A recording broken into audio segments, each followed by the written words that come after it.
नाज़रीन ताकि ॿुधाईंदा हलूं त तालीम सभिनी जो बुनियादी हक़ आहे। तालीम सां मासूम ॿार समाजी बुराइनि खां बची सघनि था। अहिड़ो इज़हार समाजी इदारे सेफ सिंध एजुकेशन फाउंडेशन जे रीजनल डायरेक्टर नवाब ज़फ़र अली ॻोठ राणो खान शहर में सेफ जे सहकार सां नए स्कूल जी बिल्डिंग जे इफ़्तिताह वक़्तु कयो। रिपोर्ट मोहम्मद यूसुफ दर्स मूजिबि डायरेक्टर नवाब ज़फ़र अली चयो त सिंधड़ी तालको पुठिते पयल इलाइक़ो आहे। हिन तालके जे बहिराड़ी जे मुख़्तलिफ़ ॻोठनि में 16 नवनि स्कूलनि जो बुनियाद विधो वियो आहे। हिन वधीक चयो त सिंधड़ी तालके में हिन वक़्तु 36 अॻु स्कूल हली रहिया आहिनि। 16 स्कूलनि जो बुनियाद अॼु विधो वियो आहे। हिन चयो त हिननि स्कूलनि में जदीद कंप्यूटर जी तालीम ॾिनी वञे थी।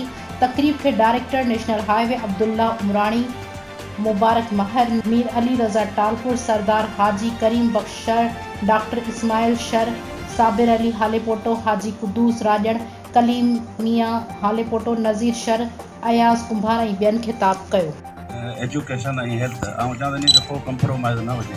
जीअं साईं जन ही कमु कनि पिया। ऐं चवंदो सिंध गवर्नमेंट खे बि पंहिंजा स्कूल जेके आहिनि उहे ईअं ई करणु खपनि। इन हवाले सां हीअ तमामु सुठी ॻाल्हि आहे ऐं थियणु खपे। असांजो इंशाअल्लाह हिन सां चवंदासीं तव्हां कमु त ॾाढो सुठो पिया करियो, तव्हांखे रुकावटूं आयूं आहिनि, चवंदासीं न आयूं आहिनि। अॻियां चवंदासीं तव्हां सुठो कमु करे ई कोन पिया। जिथे सुठो कमु हूंदो आहे उते तनक़ीद थींदी आहे, उते 4 माण्हू नाराज़ बि थींदा आहिनि। इहे सुठे कम जी निशानी आहे।